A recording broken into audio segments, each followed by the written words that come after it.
Hey there, welcome to the Bronx Buzz. This is BronxNet's program where we talk to reporters and writers and editors and people who are putting stuff out. And in our first segment, you're going to be surprised at who the reporter is. But in our second segment, we're going to talk to a Bronx artist who is doing some wild and crazy stuff. So stay tuned for that. But right now, she is the deputy director of the Cortlandt Park Alliance. She's my buddy for a long time. It is Christina Taylor. Always nice to see you, Christina. Wonderful to see you too. How is our beautiful park doing? It's Oh, doing great. it is beautiful. The sun's been out and things are just blooming like crazy. And that's both the good news and the bad news, and actually Yes. why we're talking about it. So now I'm learning about this. We should mention, of course, that I am on the board of the Van Cortlandt Park Alliance, so I'm very prejudiced about our park and the people who work on it. Um, this water chestnut thing happens every summer. It's like if it's summer, it's water chestnuts in the former Van Cortlandt Lake, now Hester and Piero's Mill Pond. What is a water chestnut, and why are we talking about this? Yeah, I guess it has become one of our signs that summer is around the corner. So for about the last 8 or so years, we've had every late May, a plant pop up in the park, in the pond called water chestnut. So water chestnut is an aquatic invasive plant that grows up and actually grows onto the surface of the pond, and it can actually form a very dense, thick matting that almost looks like you could walk onto it, but you can't. So water chestnut. So don't even Don't try try. it. Don't Even try if you it. try, you don't make it very far. So we go out there every year with our volunteers and we work to remove it. So here are some of our volunteers. They go out with very long rakes and pull the water chestnut in so we can pull it out. So it's actually attached at the bottom of the pond. The seeds are embedded in the soil at the bottom. Wow, so it's not only on. I wasn't aware of this. I figured it Yeah, was it's just something. attached. It goes all the way down. About how deep is the pond Um, at this point? It depends. The deepest point is probably somewhere between 6 and 8 feet in the middle of the pond, but along the edges, it's only a few feet deep. But yeah, it has the seed in the soil and it has like a string filament that attaches it to the leaves You up know, above. I wasn't aware of that because the surface thing we were all aware of, but it's actually something that grows all the way down. I wasn't aware of that. Yeah, so it causes a lot of concern and issues in the pond. And one of the main things is that because it has such a dense canopy at the surface, it's actually blocking sunlight from getting down. So the other plants that are native and should be growing in our pond can't grow. And So then, it's really a weed, like something that pops up in your garden that you got to get out. exactly, you got to get out or it's too late, Right. kind of thing. Yeah. Now, is there machinery that could do this without having? I mean, it's There lovely to have our is. great volunteers, but let's talk about that. And then what is it? Just really out of bounds? It's not Yeah, possible so for there us. are harvesters that you can use in certain areas. The upper section of the pond where a harvester couldn't get to because of a low bridge, we would still have to do. But fingers crossed, we were hoping it would happen in time for this year, but it didn't. But fingers crossed for next year, we will have a harvester. So this is all connected to the Daylighting of Tippett's Brook project. So the first phase of the project is to remove a lot of the non-native invasive Native, yes. um, in the pond and around the perimeter is the first phase of the daylighting project. But unfortunately, they couldn't get the contracts in time to bring a harvester out this year. So we're hoping that next year we'll have a harvester, which will make a huge impact. And we're supposed to have it for 2 years. So after the 2 years of the harvester, I can't promise we won't have any water chestnut, but we're hoping it will be greatly decreased after that. Are there?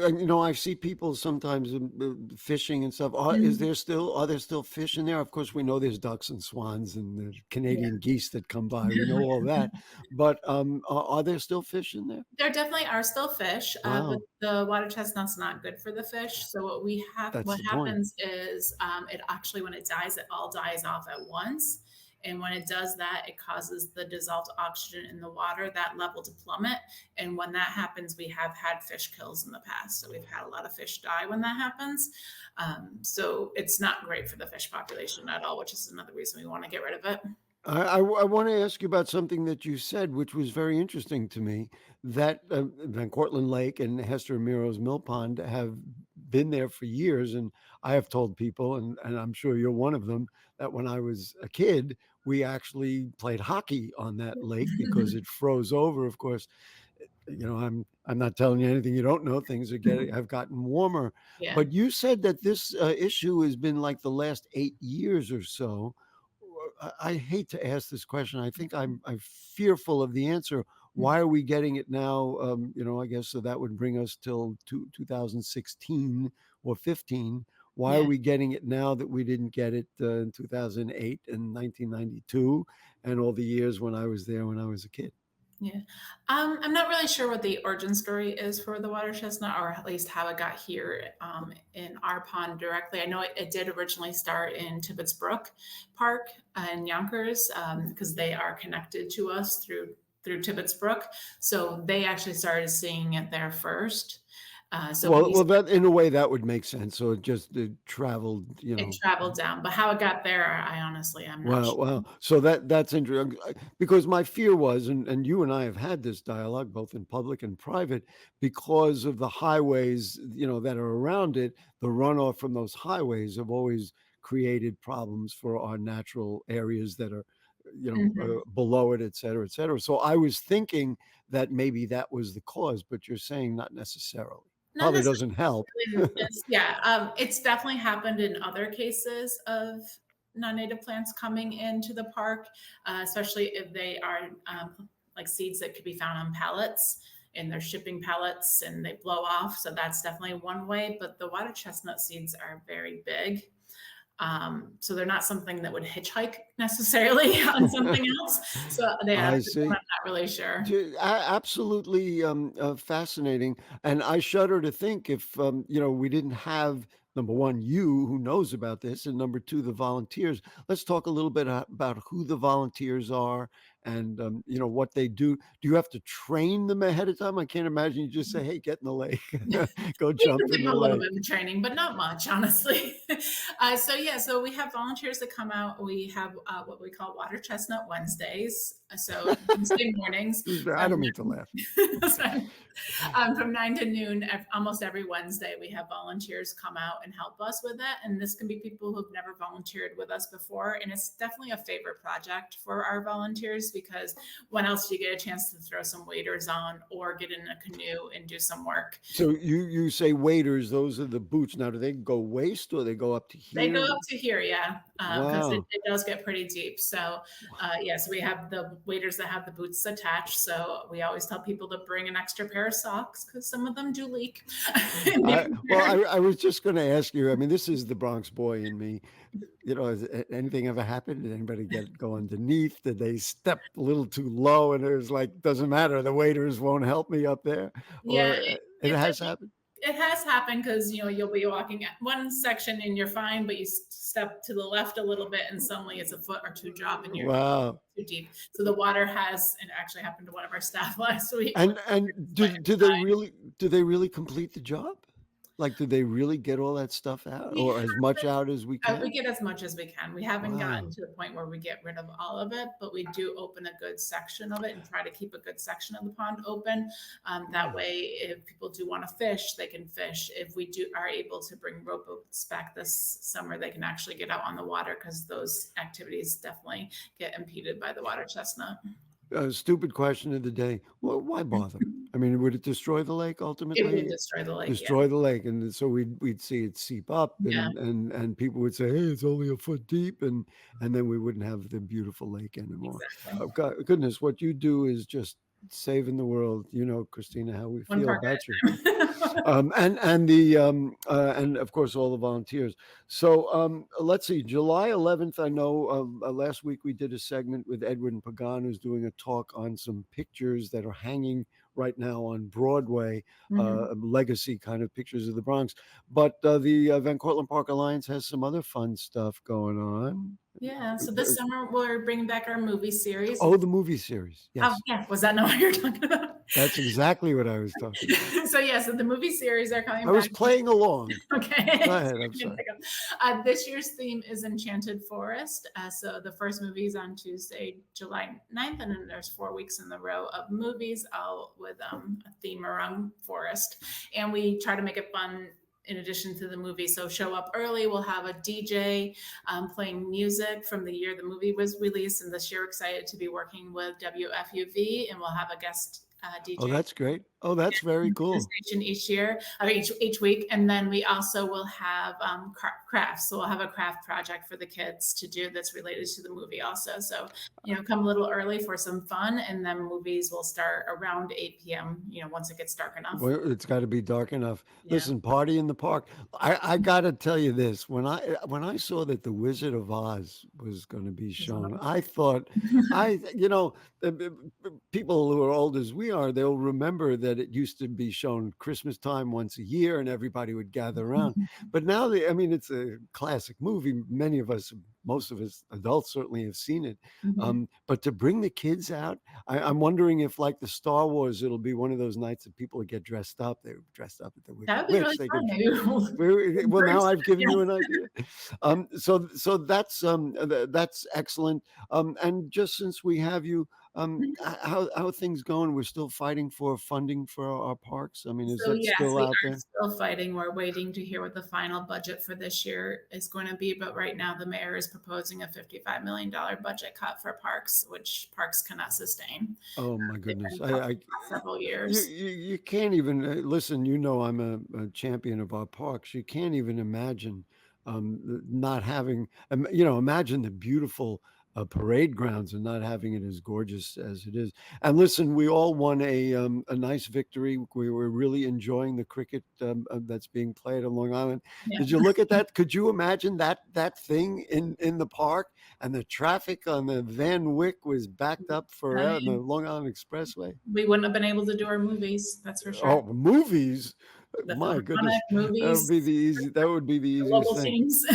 Yeah. Anything else you want to tell us about? Anything else going on of interest? Maybe since I have you, the daylighting is moving forward at a snail's pace. Oh yeah, definitely. It's moving forward. Just last week we got some good news that the city officially owns the CSX property now. Yes. So that took a long time, but we're here. We got it. So right. And the other thing was the MTA news that they are going to work with you to figure out how to maneuver around their facility. All right, listen, we got to go.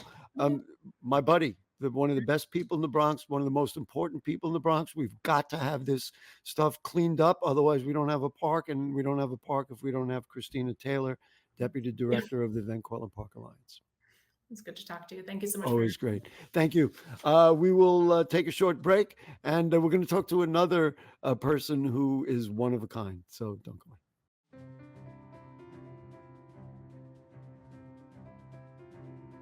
I remember when the Bronx did not really have a media outlet properly representing the people of the Bronx. BronxNet provides for the community by being a community where people can be empowered to share their voices. We are in a really great place technologically. We've got all the resources that we need to be effective. Whether it's through cameras, storytelling, editing, we have provided those services for 30 years.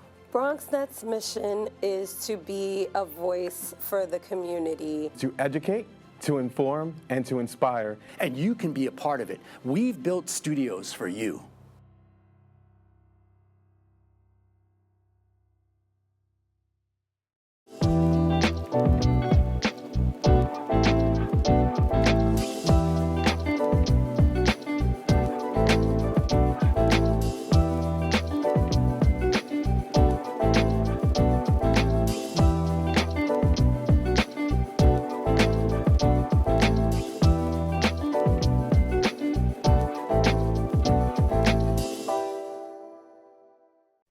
.7% of Bronxites currently experience food insecurity.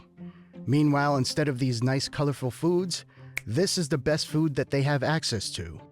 If this sounds like you, there are a bunch of resources to get healthy food for free or cheap. If you want to help, you might consider donating or volunteering in one of these places. Community fridges like this one are all over the city, and allow New Yorkers to conveniently donate extra food to people who might need it. Go to this link and find your nearest one. Food banks and pop-up events like these provide millions of healthy meals to families in need. These organizations are distributing meals to Bronxites as we speak, and are always accepting donations and volunteers. Okay, back with you on the Bronx Buzz. I'm excited. Should I say I'm in love because Lovie is here? It is Lovie Pignata. Nice to see you, Lovie. Hello, nice to see you too. And for people who don't know, and I said to her, Lovie, you're wacky. And I meant that in the most affectionate, most wonderful way, because Lovie has a vision of herself and her art and her work that creates very unusual stuff. So the last time we saw you was New Year's Eve, right? And you did ice sculptures. Valentine's Day. Valentine's Day, excuse me. Oh, right. There was the big heart. Yes, Smith. But it's so long ago. When did you? All right, here we go. When did you start painting pianos? This is what we're going to talk about today. Yes, a few months ago, I Sing for Hope accepted my proposal for a bodega cat themed piano. Bodega cat themed. Here it is, ladies and gentlemen. Now I recall there were other painted pianos in the past. Am I remembering that correctly? I remember No, this is my first. No, I don't mean from you. I mean in general. That's what has been done. Yes, since 2011, since 9/11, I believe that's when Sing for Hope was started, and they began in New York, hiring artists to paint many donated Right. pianos and place them around the city. Now That's what I remember. Yeah. Go ahead. Yeah. I'm sorry. What were you going to say? What was the Now last they're thing? all over the world. Wow. Well, Yes. good for them. I remember one. It was up on Marshall Parkway in one of the parks up there. I recall.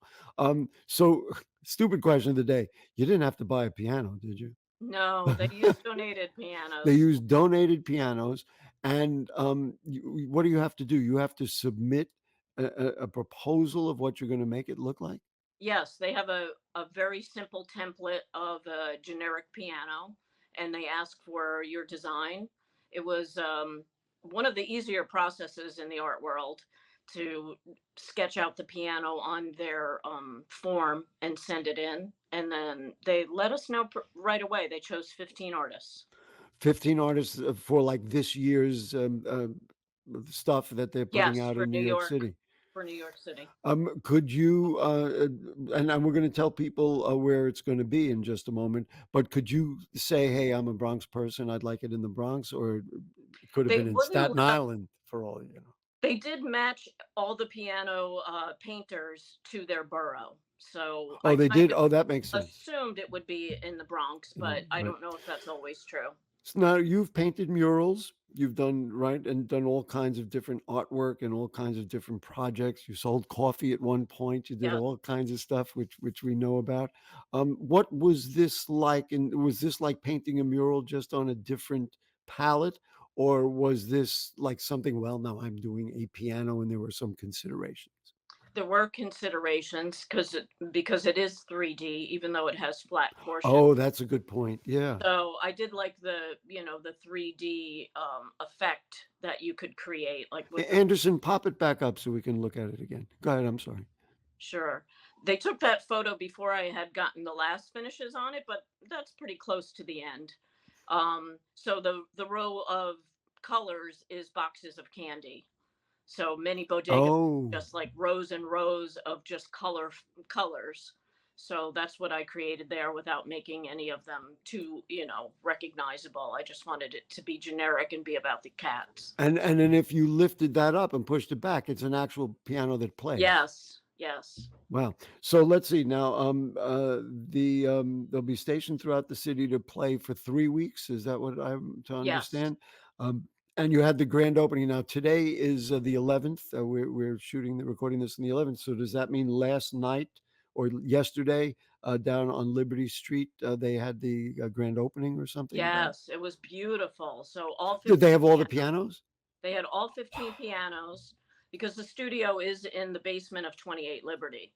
So they wheel all the pianos out. They had a choir. They have a Oh my folk goodness. choir, which I didn't realize until yesterday. They had different school children singing.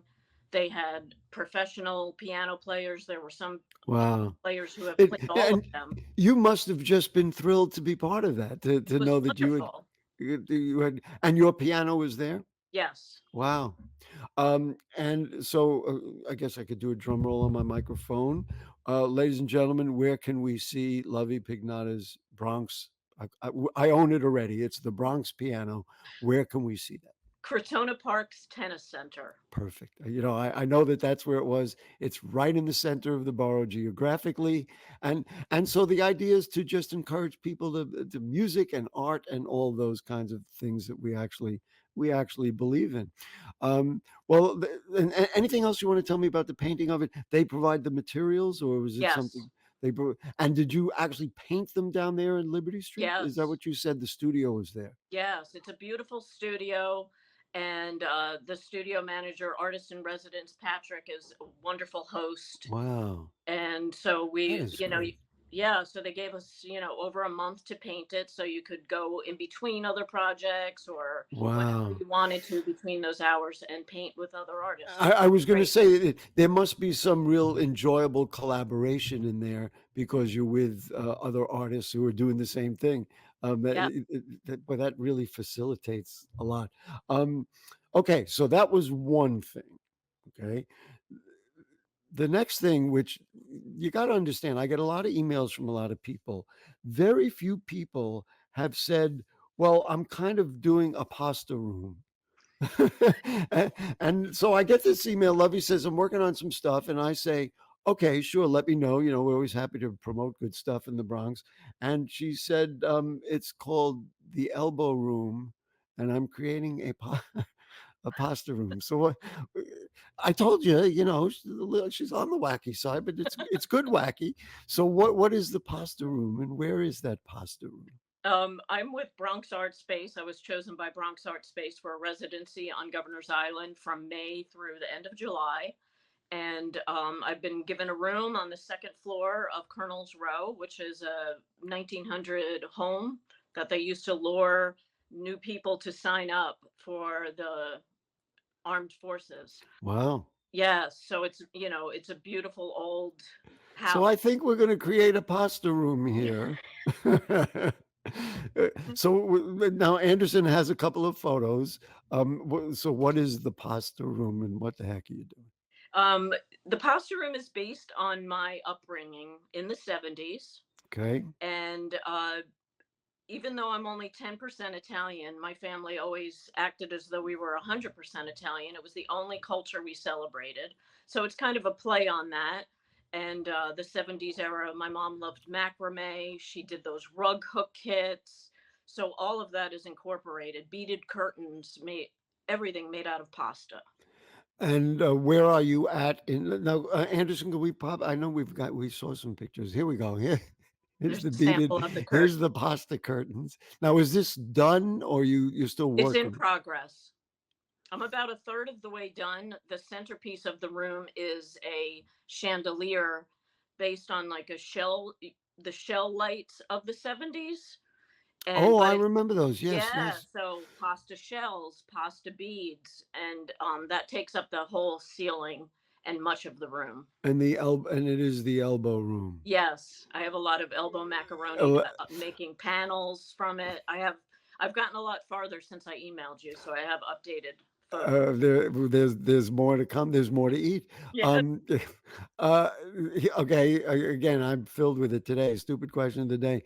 How many boxes of pasta did you buy? So far, about 30 pounds. 30 pounds. Yes, Oh, so you 30 bought them in bulk, right? Yes. I'm just thinking that, the Barilla pasta, and you went in there and all of a sudden nobody in the neighborhood could get pasta because because Lovey bought it. But of course, yes, you bought like in bulk. So Yes. 30 pounds of pasta. Do you think you're going to run out? That's what I've gone through.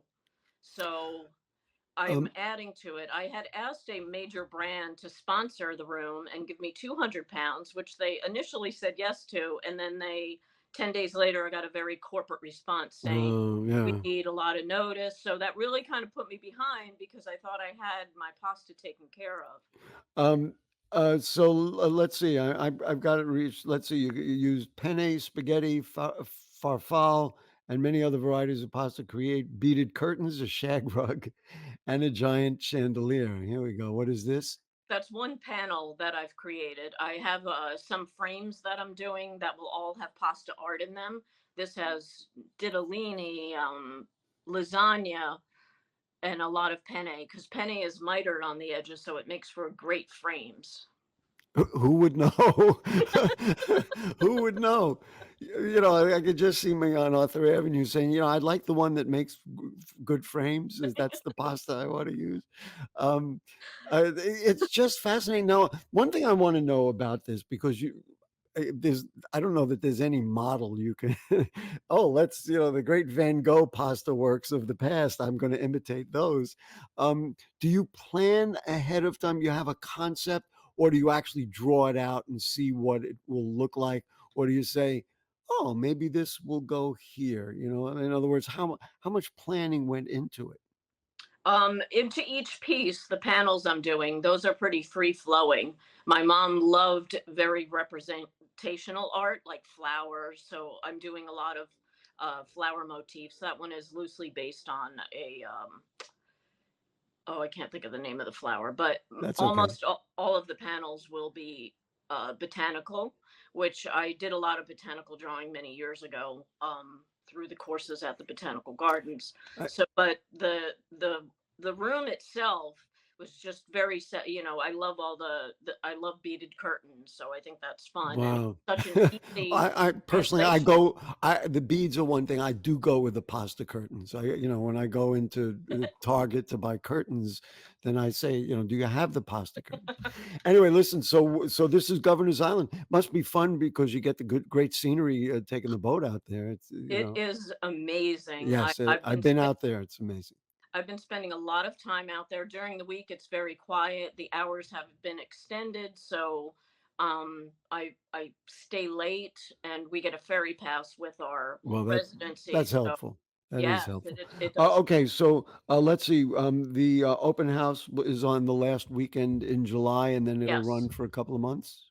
It Couple of will weeks? no, it'll just be open that weekend. So That our weekend. so our whole house.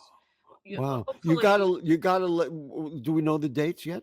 yes, July 27th and 28th, 12 to 5 p.m. Okay, so let's everybody do that at Governor's Island and see the pasta house. Boy, I'm gonna put it on my calendar. I hope I don't have anything on there yet. You never know.